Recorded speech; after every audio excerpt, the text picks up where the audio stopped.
Sí, bueno, ahora de vuelta ya estamos conectados con Juan Rodríguez. Él es director ejecutivo del Fondo Nacional de Desarrollo Científico, Tecnológico y de Innovación Tecnológica, Fondesit.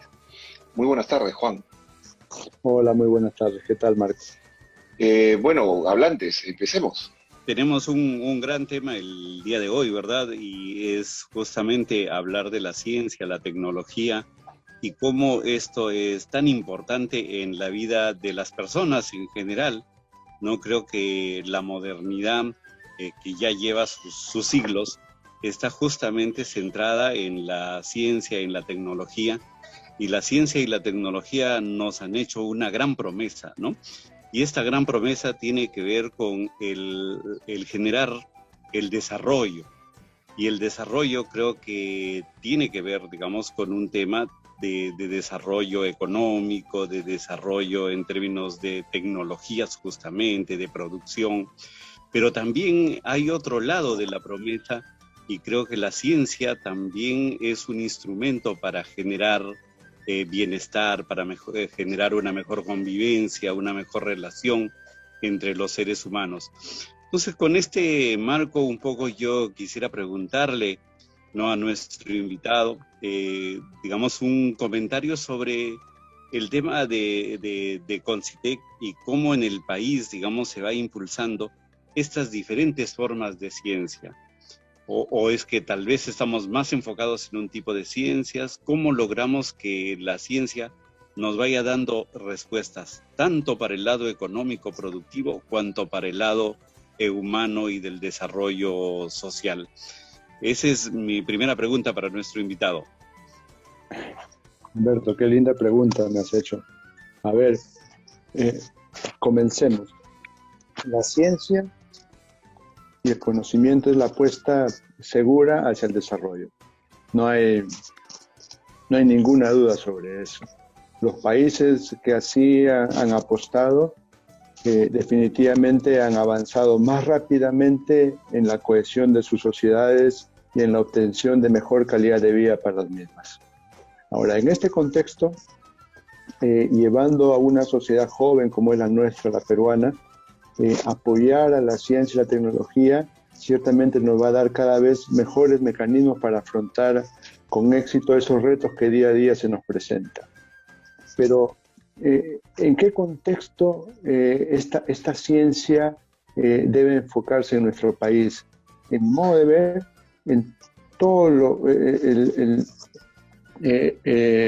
los espacios que ésta puede desarrollar, partiendo de una idea con la ciencia básica, el desarrollo tecnológico, llegando poco a poco a aplicaciones cada vez más cercanas al mercado, hasta que definitivamente al final se implementa lo que se llama la innovación, es decir, cuando el producto ya está en el mercado, ya la sociedad ya se empodera de él y lo usufructa de sus beneficios. Entonces, nosotros como Concitec tenemos clara conciencia de eso y generamos a través de fondos concursables diferentes llamados a aquellos investigadores que quieran participar mediante concurso de instrumentos específicos en cada uno de esos espacios, en espacios de ciencia básica y aplicada, en espacios de desarrollo tecnológico y poco a poco yéndonos hasta espacios de validaciones en campo y, claro, la parte final, aquella de enlaces con la empresa y validaciones de estos desarrollos en el mercado, es cuando nosotros ya poquito a poquito nos retiramos y dejamos que el mercado solo empiece a validar o a rechazar, porque no todas son apuestas fijas, ¿no? Juan Rodríguez, estamos hablando con Juan Rodríguez, director del Fondesit, y el Fondesit tiene además una relación muy importante con la innovación tecnológica, digamos que la última parte del apellido del Fondesit. ¿En qué momento de la historia de la ciencia la innovación tecnológica se convirtió en algo tan importante?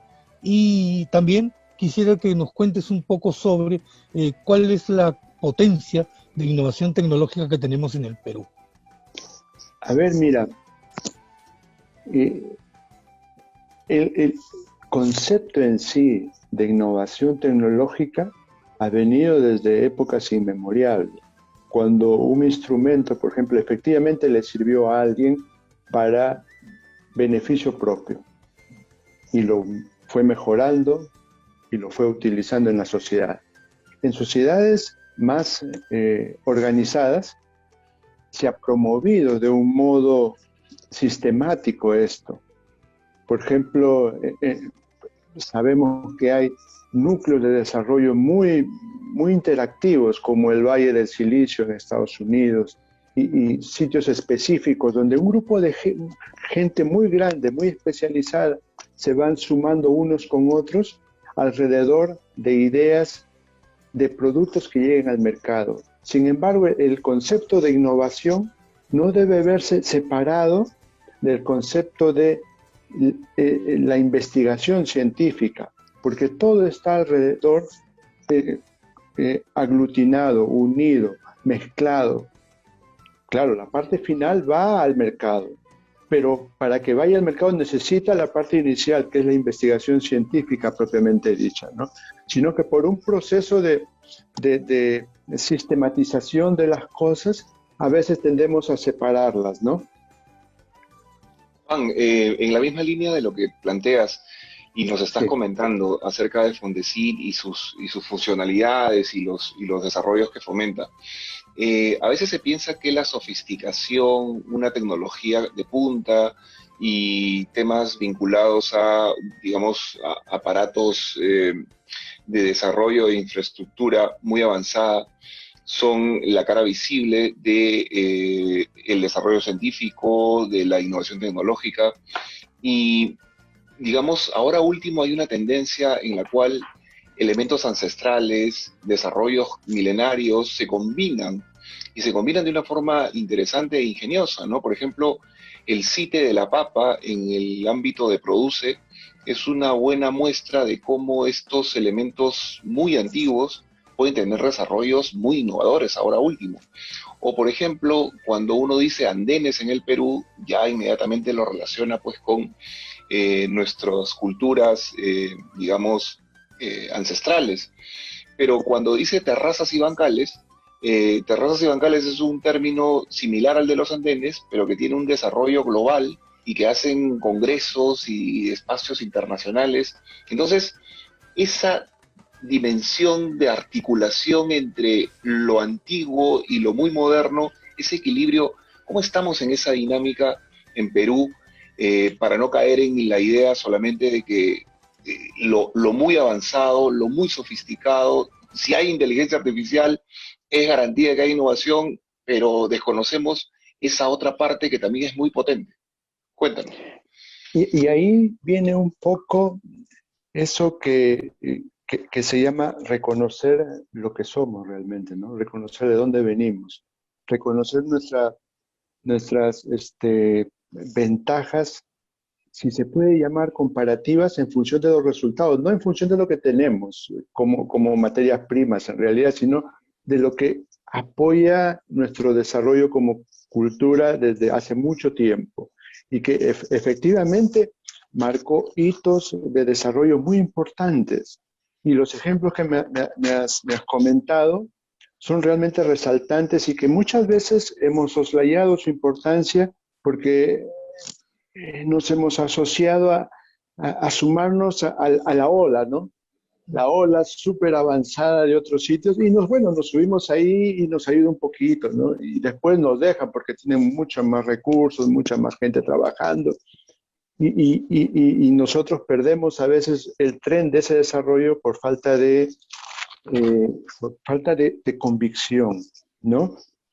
Lo que me comentas, yo creo que poco a poco se va tomando en cuenta y así como ejemplos el que me has comentado, se me ocurre ahorita uno, por ejemplo, en en las alturas de Puno, tú sabes que hay algo que se llama inversión térmica, las heladas, ¿no? Ujú. Y ahí cosechar cosas, pues siempre ha sido muy complicado porque una helada te lleva todo, te deshidrata y te malogra toda una plantación. Entonces, ¿qué hacían las gentes ancestralmente? Lo que hacían era construir un surco de tierra con sus plantitas y alrededor les ponía canales con agua, ¿no? ¿Ya? Y entonces generaban un microclima alrededor de las mismas. Y ese microclima, por la evaporación del agua, evitaba que haya esa deshidratación producto de la helada. Ahora, cuando nosotros analizamos más científicamente ese concepto, vemos que ¿por qué se realiza la helada? Porque en las noches claras en las montañas, hay algo que se llama enfriamiento por radiación. ¿Y qué es ese enfriamiento por radiación? Que toda radiación sale por un espacio del espectro infrarrojo. Y entonces, en términos efectivos, nuestro planeta se enfría muy rápidamente durante este espacio de tiempo, porque pierde mucha radiación infrarroja por ese espacio del espectro infrarrojo, ¿no? Y entonces, al estar todo sin ninguna nube, todo claro en esa noche, todo se enfría muy rápidamente. Entonces, estas gentes vio que si le ponían unos surcos de agua, unos canales de agua alrededor de su surco de tierra, evitaban que eso pase. Evitaban lo que se llama enfriamiento por radiación. Ahora, modernamente entendemos, y eso es un fenómeno que se llama usualmente en la ciencia radiative cooling, pero anteriormente tenían idea de lo que era, pero sabían que funcionaba. Entonces, yo voy al concepto de la racionalización de esos conocimientos ancestrales, nos permite sacarle provecho a esas cosas que las vemos que funcionaron, pero a veces no entendimos cómo habían sido hechas ni por qué funcionaban. Entonces, allí viene la ciencia, racionaliza ese conocimiento, racionaliza esos resultados, y en función de esos resultados racionalizados genera nuevas cosas. Y es otra de las cosas grandes de la ciencia, que vamos construyendo como ladrillos, unos sobre otros, un edificio de conocimiento basado en conocimientos previos y en experiencias previas. Y eso nos permite desarrollar. Y ahí, esas cosas que hemos venido conversando de conocimientos ancestrales son muy importantes porque nos dan esa diferenciación. La diferenciación nos marca posibilidades estratégicas para desarrollarnos por espacios que otros no lo han seguido porque no lo tenían ni conocían. Entonces hay que buscar la diferenciación en un mundo tan competitivo como este y en un mundo en el que nos movemos como peruanos, donde tenemos tan poquito dinero para apostar por esto. A pesar de que es una apuesta fija, no apostamos lo suficiente. Y cuando apostamos, necesitamos apostar a lo fijo, ¿no? Las poquitas cosas que decimos, las hacemos y a veces no generamos el impacto que necesitaríamos. Pero eso es otro tema ya.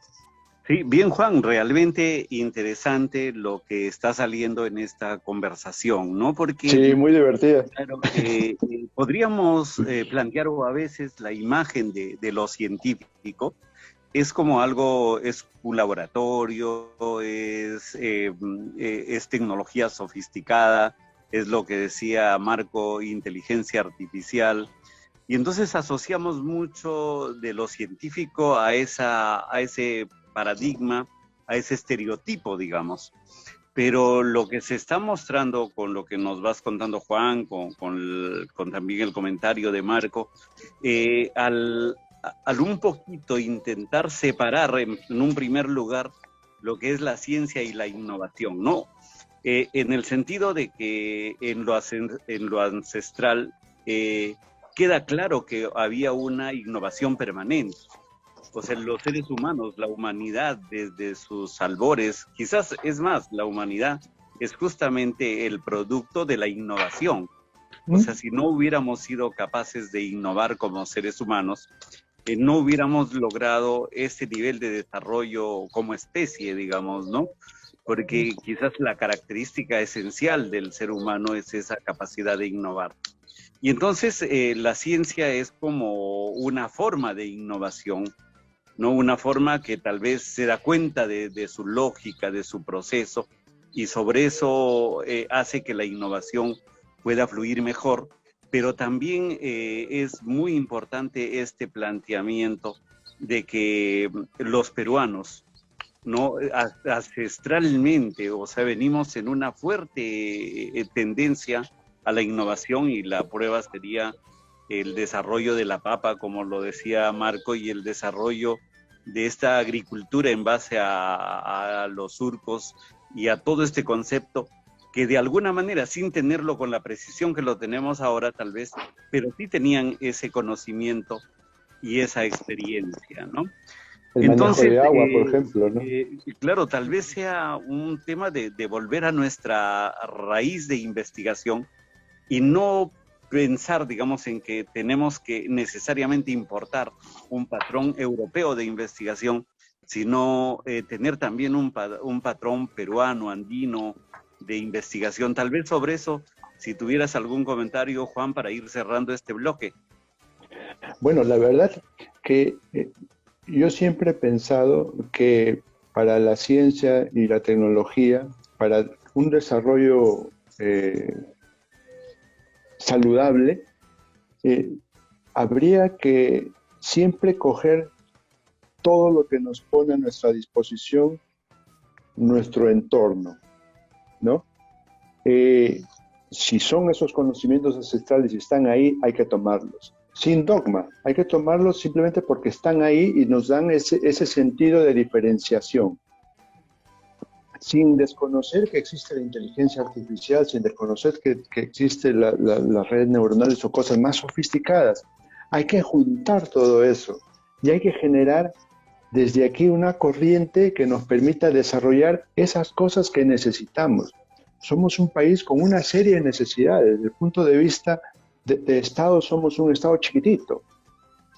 Un Estado que básicamente son pocas ciudades. El resto del país tiene unas carencias espectaculares en servicios públicos, por ejemplo.